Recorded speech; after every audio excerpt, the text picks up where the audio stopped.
দেখেন দেখেন পিঠাগুলো দিতে যাই কি ছেদের বেদর হয়েছে।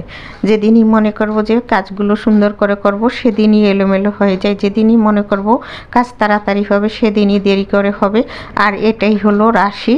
দেখতে যাব দেখা যাবে যে আমি তাড়াতাড়ি করে আজকে কাজ শেষ করে আসব। রান্না করতে গেলে হাতের থেকে জল পড়ে গেছে, নাহলে তেল পড়ে গেছে, নাহলে লবণ পড়ে গেছে, নাহলে মরিচ পড়ে গেছে, নাহলে চাল পড়ে গেছে, একবারে একাকার অবস্থা হয়ে যায়। আর যেদিন মনে করব যে আজকে কোনো তেমন কাজ নেই, আস্তে ধীরে করলে হবে, সেদিন দেখা যায় যে কাজ করে বসে আছি কিন্তু তাড়াতাড়ি কাজ শেষ হয়ে গেছে। এটা হলো রাশি। যখনই দেখবেন কোনো কাজ তাড়াতাড়ি করতে যাবেন তখন আর ওই কাজটা তাড়াতাড়ি হবে না, এলোমেলো হয়ে যায়। আর তখনই মাথার মেজাজ গরম হয়ে যায়, ঠান্ডা রাখা যায় না। আর যখন মাথার মেজাজ ঠান্ডা থাকে তখন কাজ কিন্তু সুন্দর হয়। যখন তাড়াতাড়ি করতে যাবেন তখনই এলোমেলো এলোমেলো এলোমেলো। কেয়ার করার মানে কিছুই করার নেই। তেল পড়ে তো নুন পড়ে, নুন পড়ে তো লবণ পড়ে, লবণ পড়ে তো চাল পড়ে।